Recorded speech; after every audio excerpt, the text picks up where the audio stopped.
let's talk about Andor Season 2. So we have episodes 1 through 9 to talk about, and we will talk about it without spoilers first. We'll give our overall thoughts, give our scores just like the other one, and then we'll get into spoilers. I'll go ahead and start first on this one, and we discussed this already. I think we're going to grade each arc just so that we don't go listing numbers. We'll do the arcs. Yeah, let's do the arcs, yeah. So each 3-episode release is an arc of the show. So I'll give my scores first. Just to start, I'm going to say that, man, I'm so glad this show is back. I love this show. It feels like it's not really missed a beat to me. I love the political intrigue stuff. It has some good action, and like the acting is so good. Oh, I love the show. So I thought arc 1 was good. I enjoyed it. It had some good action, and it had like each of these arcs have like little Easter eggs sprinkled in that I want to talk about, but can't do that before the spoilers. So I gave arc 1 an 8. I thought it was a really good start. It got me back into the world of Andor. I thought arc 2 was a little slower, probably not as good as arc 1 in my opinion. I still really enjoyed it. I still also gave that one an 8. Okay. For arc 3, I feel like this whole season has been building up to arc 3, and I think I'm gonna give this one, arc 3, a 10. I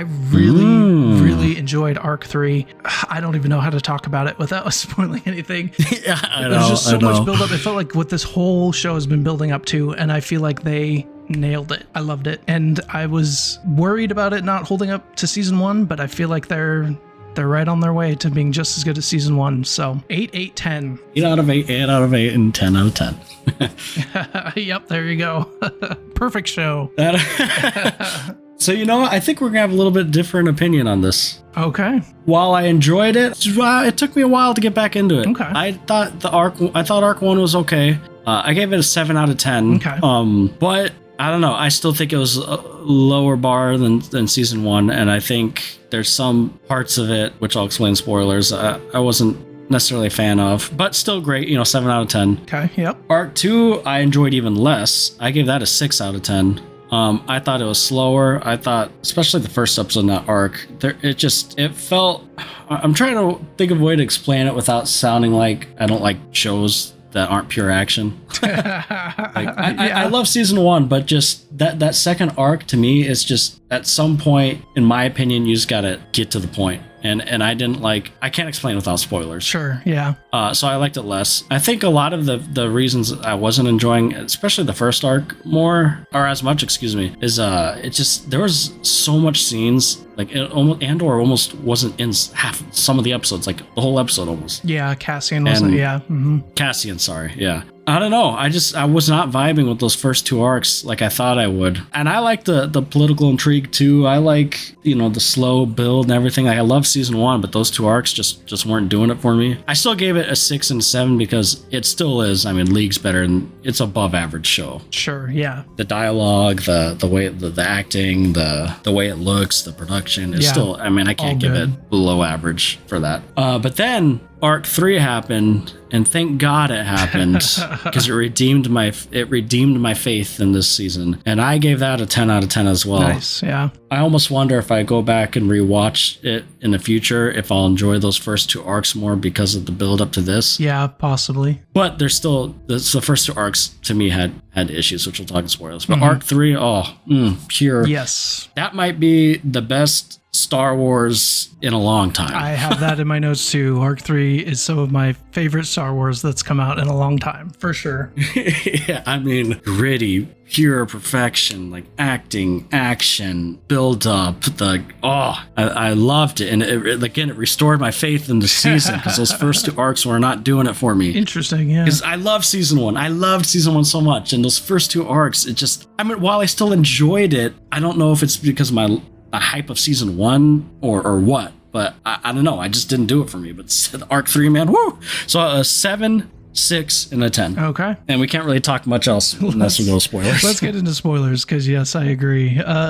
Don't want to say anything else. So, spoiler alert for Andor Season 2, Episodes 1 through 9. One thing I want to say is they bring up Gorman a lot, and I had just seen some scenes from Rebels where you hear about the Gorman massacre and Mon Mothma's speech. So every time I heard about it, I was like, oh, I want to see that so bad. So I was like super interested by all those on what was going on Gorman, and a lot of the scenes dealt with like Mon Mothma, who I really enjoy getting to learn more about, and that actress is good. So I see where you're coming from, and I've heard similar things. Like my mom, who doesn't get real deep into Star Wars, was also like, yeah, it's not as interesting as the first season. And my stepdad's like, Caleb really likes this? I'm like, yes, I do. But yeah, I still really enjoyed them. So tell me some of your issues with the first two arcs, and then we'll get into arc 3. So specifically arc 1, they spent way too much time with those guys in the jungle. Way too much time. That did go on a little bit too long. I agree with that. It was almost 2 episodes, or Cassian was there. Yeah, I think it was. And in the first episode, I had no issue with it. It was interesting. But then it was like the whole second episode, and then finally, I think it escapes in the third episode or the end of the second episode. I don't remember. So that was my biggest issue with arc 1. I still enjoyed it, like I said. I mean, I gave it a 7. Yeah. But I just think the pacing was off with Cassian. It almost feels like Cassian was like he had his own little side adventure when some of the other stuff was like the main story. Right. You know, it was really interesting. It was like kind of jarring going back and forth between like Cassian with these rebels who are like so disjointed in this jungle. Yeah. And then it cuts back to Mon Mothma and her beautiful mansion, like getting ready for a party. Yeah. While I liked both those scenes individually, I definitely get that like jumping back and forth, like, oh man. Yeah, and the wedding, I didn't dislike the wedding, but I didn't particularly, it's not like my favorite plotline story arc. Yeah, I thought there were some standout scenes, especially that one conversation with Luthen and Mon, where Luthen's like, you've got to be protected, and he's like setting up to kill her friend. And my favorite line in that arc is when she's like, I don't understand what you mean. And he's like, well, isn't that nice for you? Because it goes back to his season 1 speech where like he's taking on all this. He's getting his hands dirty to build about this thing that he'll never see. So I thought that was a good scene. Yeah, I agree. And I will say, I know some people complained about it, but I actually liked her little dance scene in the third episode. I think it was the third. Yeah. Well, the music was great. Yeah. I enjoyed that. And it makes sense. She's like, it's a horrible situation. That's what I mean. Like the music. Yeah. I actually liked the music. People are complaining about the music. I'm like, guys, it's like some futuristic. They had that music in the prequels when they're walking the bars and stuff. Right, yeah. And I actually liked she's loosening up, enjoying the moment, like take a breath. Like I liked that. She's I actually trying to did get like lost from her troubles kind of thing, yeah. Yes. Yeah, that's like what anybody would need in that moment. You're at a wedding, just shows she's let human. Loose, dance. Yes. And like she puts on such a face, especially in any of her senatorial duties. To see her as a human is pretty rare, and I think it did a good job of that. Yeah, I liked that. Let me ask you what you thought of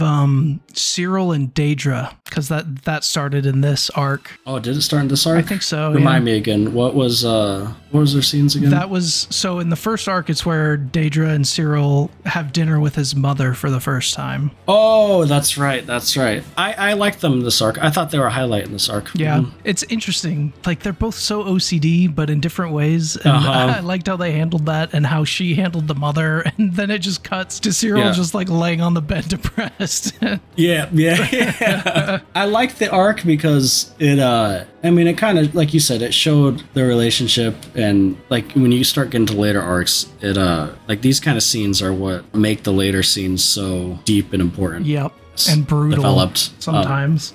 Yeah. So while I was watching this, there was a little bit of me like, why am I watching them having a dinner date? Yeah. Like with his mom, like what's the point of this? But then you start to realize as you're watching the arcs, like, okay, I mean, they're developing the characters, they're making you understand their relationship and how they are, and get to Act 3, you can kind of understand. So I think those little things, that's why I wonder if I rewatch these arcs, maybe I'll enjoy it more. Mm-hmm. And I think another highlight of this arc that I liked was having Krennic back, where they were planning the Gorman massacre basically, and having Daedra there. And I love Krennic, that actor. I really enjoy him, and his job is he does a good job as Krennic. Yeah, I agree. So yeah, like I think arc 1, like I said, while it took me a while to get into, and I still think it's great, it had its faults for me compared to relative to season 1, I should say. I mean, I think I agree with you, because all the stuff that I just talked about that I'm really excited, none of it had to do with Cassian. He was just like the TIE fighter stuff in episode 1 was cool. I liked that, seeing him fly that TIE Avenger, I think it was what it's called.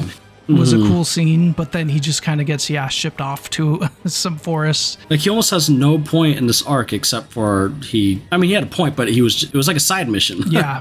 I did like the reveal that forest was Yavin. That was pretty cool, but that was like a small thing right at the end of it. Yeah. Okay. So what about arc 2? So I know you rated arc 2 still an 8, but you liked it a little less. Yeah. What were your positives and negatives? Let's see. Second arc. I didn't expect like Cyril to become a spy, and this arc had a lot of like spy kind of themes in my opinion. Like they're doing the mini rebellion on Gorman, and that whole part was interesting, but I definitely think it wasn't as good as some of the other stuff in Andor. Like it was definitely slower, not a whole lot of action. My two favorite scenes, I think the reason why I still rated this an 8 was because the last episode of this arc had two really cool scenes that I liked. Again, it was with Krennic and Mon Mothma in that like art gallery thing, like them arguing over like politics and stuff. Seeing those two meet was so cool. I loved that. And then again, in that episode, they cut away from Cassian and Bix like halfway through, and I didn't even realize that we hadn't seen them, but then it like cuts back to them right at the end where Bix is going to that doctor and getting her revenge and then blowing up the building. I almost thought that was a dream or something, like she was having a dream about it, and then it was so random at the end. Yeah, she met up with Cassian and I was like, oh, that really happened. Dang. I thought that scene was cool, but I also agree that like again, it just cuts away from Cassian for a while. Yeah, and this arc too. So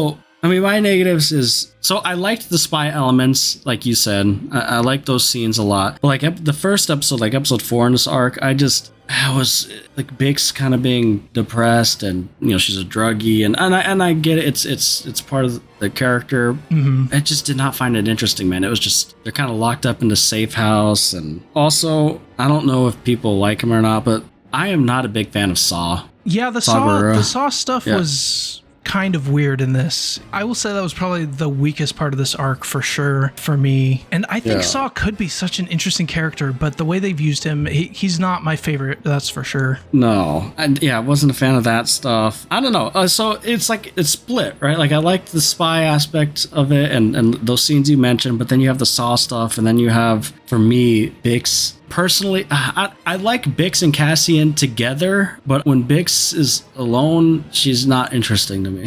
Yeah, I could see that. If that makes sense. Like her scenes alone, I'm not really interested in, but I love the scenes with her and Cass. Yeah. One thing I forgot to mention in Arc 1, I did like the scenes in the cornfield, or whatever field it is. Yeah, that planet where they're harvesting the stuff. Yep. Yeah, I thought they did a good job making like the Imperial officer dudes douchebags, mean, evil. Like he was literally about to rape her. I know. And I'm surprised they did that in a show. Not expecting that in Star Wars. Yeah, the almost sexual assault thing was crazy. Yeah, I was like, oh, okay. I mean, but like that's what I like about the show is it doesn't feel like their whole, like that would not be in a Disney Star Wars movie. Right. I can tell you that. And one thing they do with the Empire in Andor that I think really gets lost, especially when you have like Jedi and stuff, is they make every single Empire person a threat, scary. Like one stormtrooper could catch you and then you are just like screwed. One Imperial officer decides he wants to like be a jerk and then you're just totally screwed. I think they do that really well. Yeah, because we're so used to seeing it like in the point of view of like a Jedi, right? When, oh, that's nothing. Yeah, just like, they miss all their blaster bolts and then they get stabbed. Yeah. Don't get me wrong, I love the fantasy like Jedi aspect, but when you have a show like Andor, it almost makes you appreciate the Jedi more because they're more mystical. Like it almost makes you like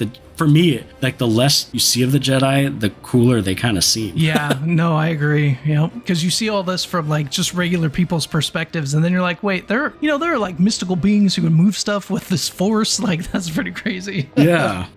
Like, could you imagine like seeing in this kind of show? I guess you kind of like that kind of happens in Rogue One. Yeah, and you see Vader towards the end. That's true. Anyways, I know that was back to Arc 1. But yeah, Arc 2, I don't know, man. I was enjoying it just enough, but not as much as the first season still. Yeah. But yeah, we can talk about Arc 3 now.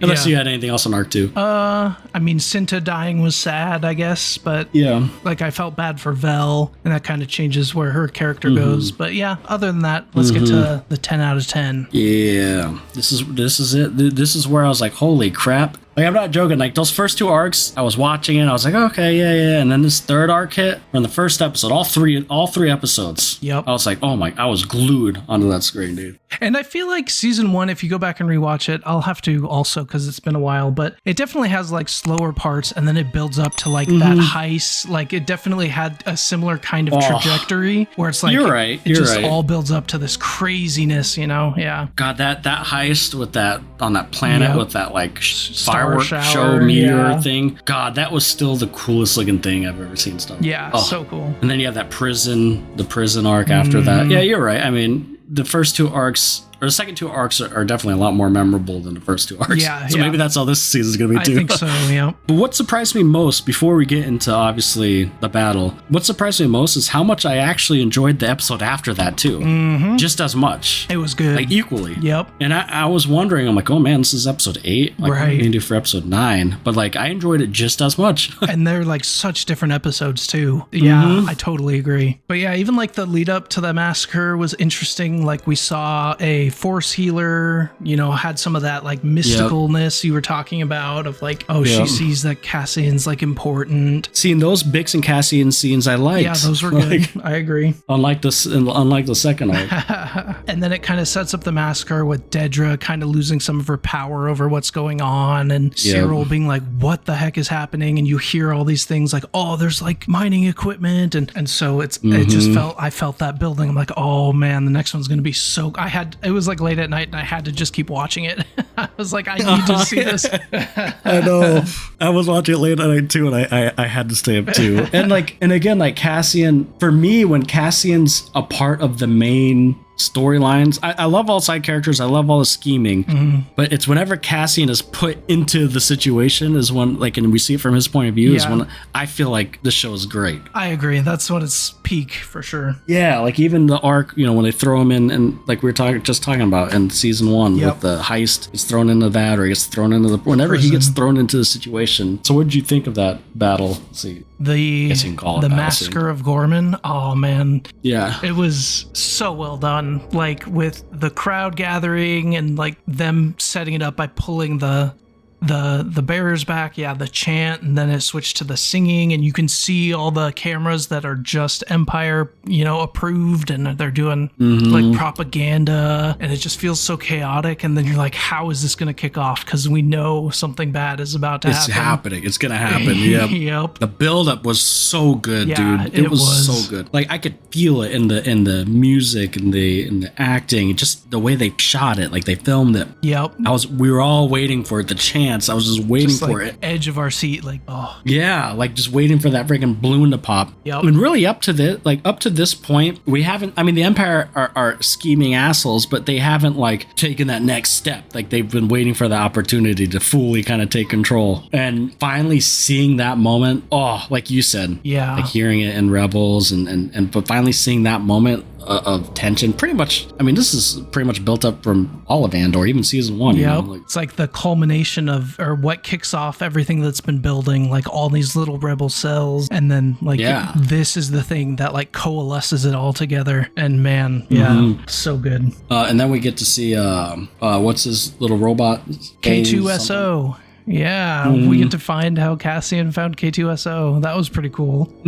I love K2SO. I do too. Doesn't Alan Tudyk voice him? Yep, he's great. There was a scene with Cyril. Cyril, is that how he says it? Yes. Yeah, Cyril. Kind of, when he goes in to see his girl. What's her face? Dedra. Again, a Disney movie would not show this. He's pretty much choking her out, like freaking threatening her. That was crazy. Like, hey, tell me what's in that. I'm like, dang, like they're letting these people cook with this show. Because my lord, I wasn't expecting that either. Yeah, I really wasn't. I know. Like, I thought he was just gonna go in there and like pout and yell. Well, homeboy felt threatening. Yeah, he did. Like that was tense. That whole thing, because you could tell like something big is happening. He knows it. Yeah, that was a crazy scene. So how would you explain Cyril's character? Good guy, bad guy, redemption? Does he just feel like he was being used? If he wasn't being used, would he still work for the Empire? if he would have just been in the know. I feel like he is a follower and he followed the wrong people, because like in season 1 he's Empire through and through. He's doing his work. He's trying to find these inconsistencies, and he goes after Cassian, and then they kind of throw him on the back burner right after he fails. And then Dedra shows up and she gives him a lifeline, and he follows her, and he goes to Gorman for her, and and I feel like he almost got swayed by the rebels. I don't know if you felt that too. No, I mean, I did. Yeah. It almost felt like there was like a love thing going on between him and that girl that they didn't fully flesh out or cut some scenes maybe. Because when he saw her that last time, it definitely felt like there was something between them. So I agree. I think he just followed the wrong people. Like he could have been good, but he chose to stick with the Empire and then stick with Dedra, who's with the Empire. And let me tell you this though, if the Empire were still to trust him and make him in the know and he's higher up, he would have still been of the Empire. Oh yeah, right? For he sure. wouldn't have even had conflict. He wouldn't even have conflicting. For sure. Yeah. I mean, I think you're right. I think a little bit of him saw the people, and was like, oh, I don't know. But I still feel like if the Empire trusted him and put him in charge, he would have overlooked that little bit of humanity he had. And the way he died was boom. Man.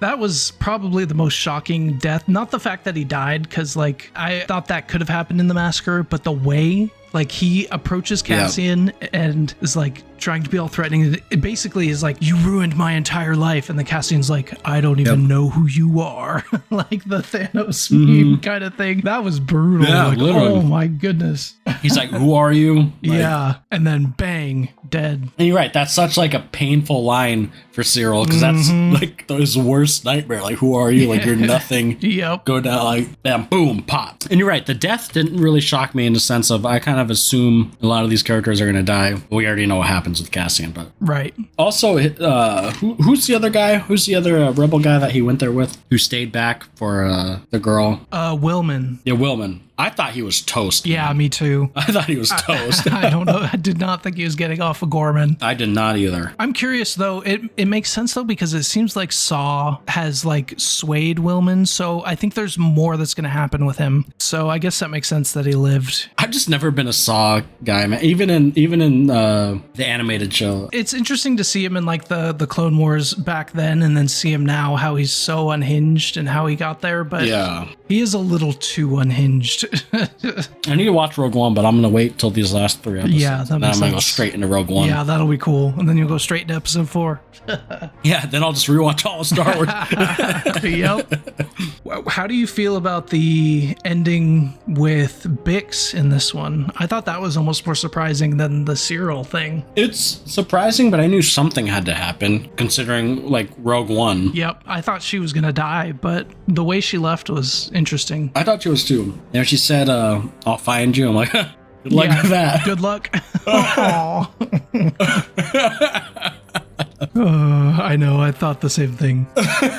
But I actually, again, I thought the big stuff in this arc with Cassian, great stuff. Yep. He gets home and, he's fine, like, he's ready. Like, that was my final mission, let's go. She pretty much saw that he had a bigger purpose and left, and that has to be hard to do. You love someone and you leave them because they got a bigger purpose. And you'll hold them back if you don't. Yeah, that's tough. That is a tough decision to make. And yeah, I think that makes sense. And considering Rogue One, it even makes sense, as we know what happens in Rogue One. Right. I could tell, in Rogue One, and this could basically be retconning it, but he's like a lot more, I feel, hardened in Rogue One. Yeah, definitely. But yeah, I didn't mind that at all. Yeah, and then episode 9, again, I was pleasantly surprised at that. I didn't think like there could be another episode that lives up. Yeah, so soon after that. But my lord, I like this just as much. Yep, I agree. Like literally just as much. It was like just as tense in some scenes, but like there's not a massacre happening. Like, but you still feel like on the edge of your seat. I thought Mon Mothma's speech was perfect. I really enjoyed it. And like we saw a version of that speech in Rebels, which I think is the one she does on the ship after. Yeah. But like her whole speech about like the loss of truth and how that's the triumph of evil or whatever she says just fits so perfectly with what we've been seeing with, the people with the cameras spreading propaganda and just the Empire controlling everything. That speech was so good.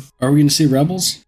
Why did they show up, man? Well, Why didn't we get to see that side? yeah, I know right after that she goes onto a ship and then goes on the Ghost with Hera. I think we did see some of that in Rebels. We see them taking her to Yavin. Yeah, so there's just like a tiny bit where we saw the speech on the hologram, I think. So we've seen pretty much all of it in little pieces, but it would have been cool to see in live action. That's true. Yeah, but I mean, I guess this isn't that kind of show. Yeah. We don't want all the Easter eggs and Right. cameos. But it's kind of cool because like people like us, we know that's why obviously Andor or Cassian didn't take her to Yavin. We know why. Mm-hmm. Yeah, what I liked about episode 9 is, again, like you said, just as intense in a different way. It felt almost like a spy action movie. Kinda, yeah. With like, someone's working for the Empire and like Cassian trying to convince Mon that he was the one to go with. It's like a Mission Impossible movie.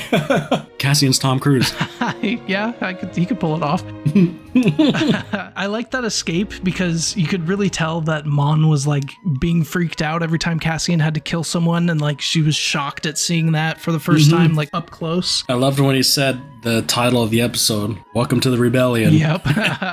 I think he had an even better line then in this episode after that, where after he's rescued her and they're in the apartment, she says, "I don't know how I can ever thank you." And he just says, "Make it worth it." And I thought that was the best line of that episode. The speech was good, but that was like, oh yes, make it worth it. Yeah, that was good. Oh yeah, that's right. They were in his old apartment. Yep. PTSD. the bad arc. I'm just kidding. I'm making it sound like I hated. I know. I'm making. The funny thing is, I gave it still above average. I'm just overplaying Wait, it. you want to go back and watch The Acolyte or what? Oh God. I know people are gonna watch and say, "Why do you hate on so much?" I promise I liked it, guys. I just I'm overdoing it on purpose. Okay. But yes, that was a great line. That was a great escape. It was intense. I loved Mon's speech. I love the connectivity, to her finally getting to Yavin. Episode 8 felt like the turning point for the Empire. Episode 9 felt like the turning point for the Rebels. Yeah. It almost felt like that was going to be the end of the show. It almost could be, and I would be that could have been satisfied. a finale. Yeah. Don't get me wrong. I'm super excited that there's still 3 more episodes, but like that could have been a good ending. What are they going to do? I don't know. I mean, I don't know deep into the lore. I'm sure people figure out what this next arc is going to be, but for an average show like me or you, what's the next arc? Yeah, I'm actually not sure. I'm sure it'll be good. I mean, you're right. That could have been a finale. I mean, it has to connect into Rogue One, and I'm sure So it might be about finding out about Jin's father or something. And also KYSO or whatever his name. Yeah. Yeah, so we'll probably see more of him. That's great. Love that. But it's going to be hard to top this, man. I know. I feel like they can, but we'll see. I hope they do. God, this arc might be the best. I'm trying not to sound like a little girl that's in love, but man, this may be the best Star Wars since original trilogy. I'm not even kidding you. Yeah, honestly. I mean, as far as intensity and the way it's filmed and the grittiness of it and just the quality of everything. Maybe I'm gushing a little too much about it, but I agree. I think we probably are, but it's just like we've always said, there's 2 different sides of Star Wars. There's the fantasy side, like Mandalorian, Jedis, and there's this side. And we've had a lot of great fantasy side. In Mandalorian, we've had, spoiler alert if you haven't seen a 5-year-old show, Luke show up and Ahsoka and all this, but we haven't had this gritty war-like Star Wars in forever. I guess Rogue One, like you said, and I love it. And man, they do it so well. They do. It's amazing. And I wish we had more of it, to be honest. Yep. And I'm the kind of fan where I know a lot of fans are like, "Oh, I'm so sick of Jedi stuff. It's not just lightsabers." I freaking love lightsabers, man. Give me lightsabers. Give me lightsabers any day of the freaking week. But that being said, with lightsabers, I also want this gritty realness too. Yeah. I just Make a good show. Make a good show. Yes. In the Star Wars universe, yes. I will enjoy it if it's a good show. Yeah. Yes. Yeah. So what about Acolyte? I mean, it had lightsabers. It did. It's about all I had. Yep. The lightsabers were decent, but the lightsaber fights were good, but that's about all it had. Yep. So season 2 so far started off slow for me, but man, did that last arc end with a banger. Yes, it did. And I'm very excited. And it brought it back up. I'm also sad that it's going to be ending next week or this week. Yeah. Hey, it might end, but then you can rewatch Rogue One. That's what I'm going to do. That's true. And I'm curious how, after watching Andor, I wonder if I'm going to like Rogue One more or less because of how good Andor is. Ooh, that's an interesting thought. Yeah. I really liked Rogue One. Or One. am I like it more because it fleshes out stuff. Yeah, that's my guess, but you never know. Oh, yeah, that's pretty much all I had on this.